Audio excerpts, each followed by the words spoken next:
नमस्कार, मैं हूं अजय कुमार और आप देख रहे हैं देसी अड्डा।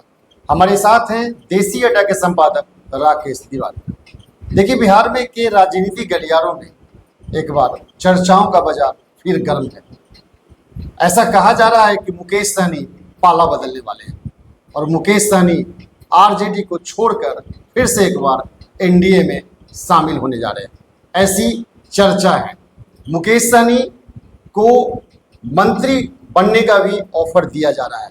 तो क्या मुकेश सहनी एक बार फिर से पाला बदलकर एनडीए में शामिल होंगे? आइए हम इसी बात पे चर्चा करते हैं और जानकारी प्राप्त करते हैं राकेश तिवारी से। राकेश जी नमस्कार, स्वागत है आपका एक बार फिर से। धन्यवाद। आप देखिए, ऐसे बिहार में क्या हो रहा है, जब देखिए कुछ ना कुछ चर्चाएं होती रहती है और एक बार फिर से ऐसी चर्चा है कि मुकेश सहनी भी पाला बदलने वाले। देखिए, बिहार की राजनीति में पाला बदलना कोई नई बात नहीं है। यहाँ हर नेता जो है वो अपनी स्थितियों के हिसाब से पाला बदलते रहता है। रामविलास पासवान को भी कभी कहा जाता था कि मौसम वैज्ञानिक है, वो मौसम देखकर अपना पाला बदलते थे। उसके बाद की पीढ़ी की बात करें तो नीतीश कुमार उसमें माहिर खिलाड़ी हैं और मुकेश सहनी जो है वो भी समय समय पर पाला बदलते रहे और कब वो किधर रहेंगे ये कहा नहीं जा सकता। और जिस नेता के साथ ऐसा जुड़ा हुआ है उसकी चर्चा अक्सर होने लगती है जब भी वो कोई हल्की सी गतिविधि, हल्का सा इशारा लोगों को मिलता है तो वो चर्चा हो जाता है कि अब ये नेता पाला बदल देगा। अब मुकेश सहनी के बारे में एक चर्चा है कि मुकेश सहनी को एनडीए में आने के लिए एनडीए के नेता अब चाह रहे हैं कि मुकेश सहनी एनडीए में आ जाए और इसके लिए उनके पास ऑफर भी पहुंच रहे हैं। उनको मंत्री तक बनाने का ऑफर गया है। इस बात की चर्चा बिहार की राजनीतिक गलियारों में है और मुकेश सहनी अब सोच रहे हैं कि वो पाला बदलकर एनडीए में आ जाएं, क्योंकि इंडिया में उनको कोई अपना भविष्य दिखता नहीं है। तो अब ये चर्चा क्यों हुई, किस कारण से इस बात की चर्चा हो रही है और क्यों हो रही है, कैसे कौन कौन इस बात की हवा दे रहे हैं, इस बात की हम लोग चर्चा करेंगे अभी। तो सबसे पहले लेकिन आप जान जाइए कि ये मुकेश सहनी के बारे में ऐसा चर्चा क्यों हो रहा है। चर्चा इसलिए हो रहा है कि मुकेश सहनी कई बार पाला बदल चुके हैं। मुकेश सहनी जब राजनीति में आए थे तो वो आरजेडी के साथ भी गए, बीजेपी के साथ भी गए, चुनाव लड़े भी और चुनाव अपने दल के नेताओं को लड़वाए भी। कई बार सफलता मिली, कई बार असफलता हाथ लगी, लेकिन अभी तक वो सफलता उनको नहीं मिली है जिसकी तलाश में मुकेश सहनी है और इसीलिए वो हाथ पांव मारते रहते हैं। तो क्या मुकेश सहनी चुनाव से पहले भाप गए हैं कि अब हमारा भविष्य आरजेडी में नहीं है? देखिए, अभी ये नहीं कहा जा सकता कि मुकेश सहनी करेंगे तो क्या करेंगे, लेकिन जब मुकेश सहनी लोकसभा का चुनाव था, उस लोकसभा के चुनाव में मुकेश सहनी को कोई सफलता नहीं। आरजेडी में गए, घूमे पूरे बिहार, फ्लाइट और हेलीकॉप्टर से घूमते घूमते वो पूरा बिहार नाप दिए तेजस्वी यादव के साथ। मछली भी खाए, मिर्चा भी लोगों को दिखाए, कई तरह का कारनामा हुआ, लेकिन मुकेश सहनी को सफलता नहीं मिली। 3 सीट मिला जरूर, लेकिन तीनों सीट में वो हार गए। तो इस तरह से देखा जाए तो जो उनकी राजनीतिक महत्वाकांक्षा थी वो पूरी नहीं हुई। हालांकि वो इंडिया में जाने से पहले एनडीए में भी जाने के लिए तैयार थे। लोकसभा चुनाव के पहले वो तटस्थ भूमिका में थे कि कहाँ जाएं, वो अपना संभावना तलाश रहे थे और संभावना में जब उन्हें लगा कि एनडीए में उन्हें मात्र 1 सीट मिल रहा था तो उन्होंने एनडीए जाने से बेहतर इंडिया में जाना बेहतर समझा और वो महागठबंधन में गए। महागठबंधन में चले तो गए, लेकिन जीत फिर भी नहीं मिली, जबकि उन्हीं के पार्टी में काम करने वाले, उन्हीं के सिपाही राजभूषण चौधरी निषाद को बीजेपी ने अपने मुजफ्फरपुर से टिकट दिया और उनको जिताकर मंत्री भी बना दिया। तो ये जो 30 है वो कहीं ना कहीं से मुकेश सहनी के दिल के अंदर है।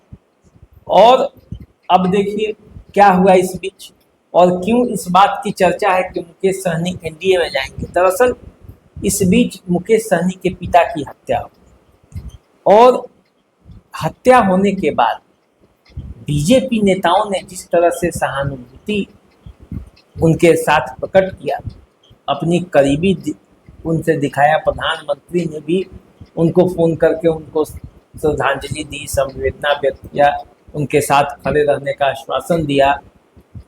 बीजेपी के यहाँ प्रदेश से लेकर और केंद्र तक जितने भी राजनेता बिहार से जुड़े हुए हैं, उन लोगों ने भी उनके साथ संवेदना व्यक्त की, तमाम तरह के राजनीतिक द्वेष को भुलाकर। अब तेजस्वी यादव इस बीच नहीं जा पाए, उतने समय नहीं दे पाए, क्योंकि तेजस्वी यादव की तबीयत खराब है, उनके कमर में बैक पेन की शिकायत थी, वो इलाज करा रहे थे, बाद में गए। हालांकि उनकी कमी को पूरा करने के लिए लालू यादव वहां तक पहुंचे थे, उनके गांव तक, लेकिन इस बीच कहा जाता है कि बीजेपी नेताओं से उनकी नज़दीकियां बढ़ने लगी। और जब एक कार्यक्रम स्वतंत्रता दिवस है, स्वतंत्रता दिवस पर बीजेपी एक कार्यक्रम चलाती है, हर घर तिरंगा हर हाथ तिरंगा। तो जब घर घर और हर हाथ तिरंगा का जो उनका कैंपेन है, इसी में क्या हुआ कि मुकेश सहनी ने अपने डीपी चेंज करके तिरंगा लगा दिया। अब तिरंगा तो जरूरी नहीं है कि बीजेपी के ही लोग केवल लगाएंगे, हर भारतीय के मन में तिरंगे के प्रति सम्मान है, और जब 15 अगस्त और 26 जनवरी आता है तो वो तिरंगा लगाता है। तो अब मुकेश सहनी क्या सोच के तिरंगा लगाए, ये अलग बात है, लेकिन लोगों में ये होगा, जो राजनीति करने वाले हैं या राजनीति का मेन मिख निकालने वाले हैं, वो लोगों का ये इशारा हुआ कि मुकेश सहनी अपना इशारा दे रहे हैं, और मुकेश सहनी अब एनडीए में जाने वाले हैं। और इसी बात को हवा लगी कि उनके पास मंत्री का पद का भी ऑफर दिया जा रहा है, उनके पास कई तरह का ऑफर दिया जा रहा है। तो मुकेश सहनी ने जैसे ही ट्विटर के अपने एक्स का प्रोफाइल बदला, बातों का जो है वो अटकलें लगना शुरू हो गया, और इस अटकल को हवा दिलीप जायसवाल ने दे दिया, जो बीजेपी के प्रदेश अध्यक्ष। जब उनसे पूछा गया कि मुकेश सहनी एनडीए में आ रहे हैं, तो उन्होंने गोल मटोल जवाब दिया कि भाई राजनीति संभावनाओं का खेल है, कब कौन किधर आ जाएगा कहना मुश्किल है। अब ये हवा देना हुआ। अब इस तरह की हवा जो है बीजेपी के नेता देने लगे, और जैसे जैसे हवा ये देने लगे, बिहार है, बिहार की राजनीति में चर्चाएं होती हैं, और मुकेश सहनी के बारे में कहा जाता है कि राजद के तेजस्वी यादव के साथ वो प्रेस कॉन्फ्रेंस में 20 के चुनाव में थे, और थोड़ी सी बात हुई और वो प्रेस कॉन्फ्रेंस छोड़ के आके वो एनडीए में चले गए, और एनडीए से चुनाव लड़े, जीते। 4 उनके विधायक, वो तो हार गए, लेकिन विधायक उनके 4 जीते, और फिर वो उत्तर प्रदेश का चुनाव लड़ने के लिए वो बीजेपी से पंगा ले लिए। बीजेपी ने उनको मंत्री भी बनाया था, फिर मंत्री पद से हटाया भी। तो इस तरह से देखा जाए तो मुकेश सहनी भी स्थिर रहने वाले व्यक्ति नहीं है। उनका मांग है कि जो मल्लाह समुदाय है, जो मछुआरा समुदाय है, उनको निषाद आरक्षण दिया जाए। तो इस मामले को लेकर मुकेश सहनी भी की विश्वसनीयता भी कसौटी पर खड़ी नहीं होती है।